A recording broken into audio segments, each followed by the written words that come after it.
Police में है, मैं लियारी बकराबेड़ी की रिहायशी हूँ। इन्होंने मुझसे शादी की थी 2014 में बहला फुसला के कि मैं शादीशुदा नहीं हूँ, मैं कंवारा हूँ, मैं ये हूँ, मैं वो हूँ। मेरी बच्ची थी छोटी सी, मुझे डिवोर्स हुई थी। इन्होंने कोर्ट मैरिज की, मेरे माँ बाप ने रिश्ता नहीं दिया था। फिर उसके बाद ये मुझे मारपीट करना इन्होंने शुरू कर दिया। आए दिन मुझ पे घटिया इल्ज़ाम लगाने, गंदे गंदे इल्ज़ाम लगाने, गंदी गंदी गालियाँ देनी, मारना पीटना, जलील करना।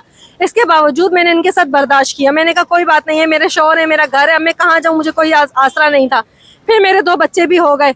अब ये मुझे आए दिन ये साल डेढ़ हो गया इसके अंदर, तो मुझे रोजाना मारते हैं, रोजाना जलील करते हैं। अभी इन्होंने एक और शादी की है, वो बलोचा ने। इसकी एक बीवी है, वो सिंध में 6 बच्चों के साथ बैठी हुई है। एक बीवी को इसने डिवोर्स दे दी है। मुझे बताएं मैं कहाँ जाऊँ? मैंने सबके पास गई हूँ, मैं कलाकोट थाने में गई हूँ। कलाकोट थाने वाले हेल्प नहीं करते, उल्टा इसकी साइड लेते हैं, बोलते हैं नहीं भाभी कोई बात नहीं, आप घर जाएं, आप कुछ नहीं होगा। ये रोजाना करता है। अब ये सुबह कहीं से आया वापस, रात को ये उस बीवी के पास गया हुआ था, सुबह ये वापस आया है। वापस आने के बाद इसने मुझे सुबह आते ही मारना पीटना शुरू कर दिया। मेरे भाई को मारना पीटना, गालियां देनी। ये आप इसके देख सकते हैं, ये निशान देख सकते हैं आप, ये निशान देखें, ये भी कपड़े फाड़े हुए हैं। ये अभी मेरी अम्मी ने इसको दोबारा सिलाई करके दी है। ये छोटा सा बच्चा, आप इसकी हालत पीछे देख सकते हैं कि इसने हमें नाश्ते के बगैर में नाश्ता बना रही थी, मुझे घर से निकाला है। गली मोहल्ले वालों ने, सब ने देखा, कोई इससे पंगा इसलिए नहीं लेता, सब डरते हैं कि नहीं भाई ये पुलिस वाला है, हमारे लिए कोई मसला बनेगा। मुझे बताएं, मैं सबके पास जा चुकी हूँ। मैं किस थाने में होते हैं ये पहले तो कलाकोट में थे, अब मुझे नहीं पता ये कहाँ हैं। ये कब से वहां से निकले हुए हैं, ये गार्डन की तरफ कहीं किसी थाने में होते हैं, लेकिन ये जाते नहीं है ड्यूटी पे। ये सिर्फ महीना 15,000 दे के घर में बैठे हुए हैं। नाम क्या उसका? इनका नाम आसिफ रशीद है।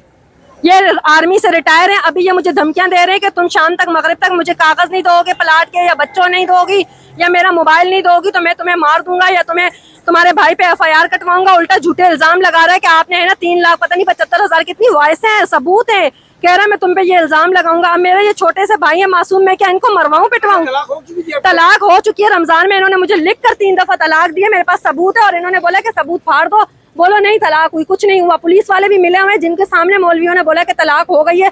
वो शायद नाम है उस पुलिस वाले को, उसने बोला नहीं नहीं भाभी कोई बात नहीं, आप जाएं घर में, अब नहीं मारेगा। ये फिर भी आए दिन वही नशा करता है, शराब वगैरह पीता है। औरतों का ये निहायत घटिया इंसान है, औरतों के पास जाता है, औरतों की वजह से ये घर में आके मेरे साथ मारपीट करता है। 9 साल से इसने मुझे बर्बाद कर दिया। आप इस बच्चे की हालत देखें, ये इन बच्चों को मारता है। बच्चे पागल हो गए। स्कूल में अभी इसने कब से रिजल्ट आए हैं, ये स्कूल में नए बच्चों को भेज रहा। मेरी छोटी सी बच्ची है, उस बच्ची को जलील कर रहा है, कह रहा है मैं तुमसे बच्ची छीन लूंगा, जबकि वो मेरे पहले हस्बैंड की है। अब मेरी कोई मदद नहीं कर रहा है। मेरी गवर्नर सिंध से दरख्वास्त है, मेरी IG से दरख्वास्त है, मेरी रेंजर्स से दरख्वास्त है कि अगर कोई है मेरी हेल्प करने के लिए आगे आ रहा तो ठीक है, अगर नहीं कोई मेरी हेल्प करने के लिए आ रहा, फिर अगर मैंने खुद कोई कदम उठाया तो कोई ये ना बोले कि अब इस औरत ने ये कदम उठाया है, क्योंकि वो मुझे गलत बातें बोल रहा है। कह रहा है मैं तुम्हारी इज्जत निछावर करूंगा, मैं तुम्हें कहीं मुंह दिखाने के काबिल नहीं छोड़ूंगा। अब मुझे बताएं मेरे पास क्या हल है, मैं क्या करूँ? मैं बच्चों को इस हालत में कहाँ रखूँ रोड पे लेकर, ना उनके कपड़े पहनने के लिए, ना उनकी कोई चीज पहनने की। कंप्लेंट कराई थी आपने? मैंने रमजान में एप्लीकेशन दी थी, मैंने कोर्ट में भी वो जमा करवाई हुई एप्लीकेशन, मैंने यहाँ पे भी, लेकिन फिर भी मैं कंप्रोमाइज कर रही थी। लेकिन अब नहीं, अब बहुत हो गया, अब हद हो गई, जुल्म हो गया, इंतहा हो गई। अब आप क्या चाहती हैं? अभी मुझे इनसे जान छुड़वानी है। मेरे भाइयों को, मेरे बच्चों को, या मुझे किसी को भी हमारे खानदान में कुछ हुआ तो ये इंसान जिम्मेदार है।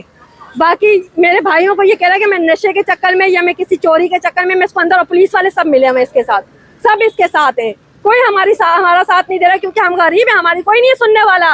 अगर नहीं सुनने वाला तो हम यहाँ सरेआम खड़े होकर अपने बच्चों को आग लगा देती हूँ फिर।